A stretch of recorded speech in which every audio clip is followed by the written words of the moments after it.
When factoring polynomials, you will sometimes encounter a binomial known as a sum of cubes or a difference of cubes. And these can be factored with the following formulas. Cubes are a little bit more difficult to determine just because we more often deal with squares rather than cubes. So you'll have to really look closely when you have a binomial if you suspect that you might have cubes, and then follow this formula to factor. It's important to notice that while we can factor sums and differences of cubes, we can only factor differences of squares. Sums of squares are not factorable. They are prime polynomials. Let's look at a few examples. The first example I have is x cubed plus 125. In order to determine that we have a sum of cubes, you'll need to think about what is being cubed. For x cubed, it's pretty easy to see that x is being cubed. But what about 125? You might have to use your calculator and think about this for a moment. But 125 is 5 cubed because 125 is 5 times 5 times 5. So in number 1, x is being cubed and 5 is being cubed. So we're simply going to take x everywhere you see an A and 5 everywhere you see a B and plug into this formula. So you'll get x plus 5 in the first set of parentheses, and then the trinomial will be x squared minus x times 5 plus 5 squared. We can clean this up a little bit. Of course, x times 5 is just 5x, and 5 squared is 25. And so we've factored the sum of cubes into a binomial and a trinomial.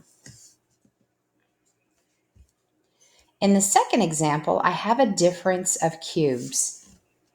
But what is being cubed exactly? For 8a cubed, we are cubing 2a because 2a times 2a times 2a is 8a cubed. And for 1,000, we're cubing 10 because 10 times 10 times 10 is 1,000. So this time we're using the second formula where a is 2a and b is 10. When we make the substitution, it looks like this. 2a minus 10, and then in parentheses we have 2a squared plus 2a times 10 plus 10 squared. And in the last step, we just want to clean this up. So you square your 2a, and 2a squared is 4a squared. 2a times 10 is, that should say, 20a, and 10 squared is 100. In example number 3, first, I noticed that we have some common factors that we can factor out. Each term has an x and a y. So of course, as always, you want to factor out your greatest common factor first. In doing so, you're left with x cubed plus 27, which is a sum of cubes. X cubed is the cube of x, and 27 is the cube of 3. So again, we'll be following this first formula for a sum of cubes, where a is x and b is 3. So we make the appropriate substitutions, and we get x plus 3. Again, let me go up here so you can see the formula.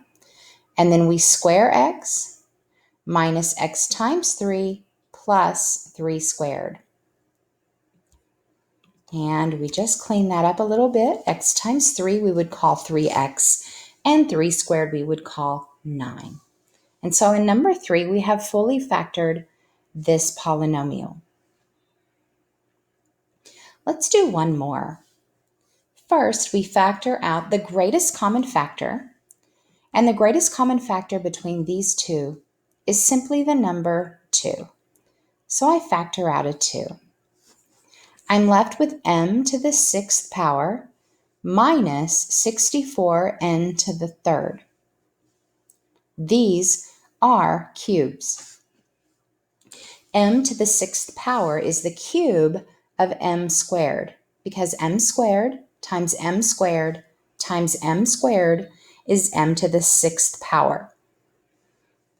64n to the 3rd power is the cube of 4n, because 4n times 4n times 4n is 64n cubed.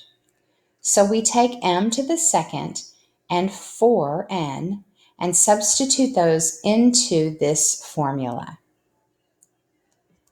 And so we get m squared minus 4n in the first set of parentheses. Notice the 2 that I factored out first is hanging out.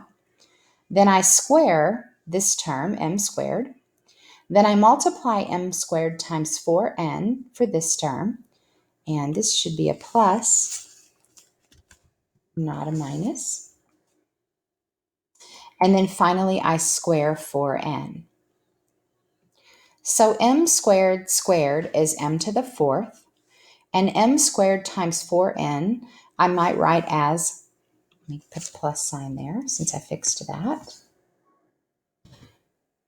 So I might write that as 4m squared n. And then 4n squared is 16n squared, because 4n times 4n is 16n squared.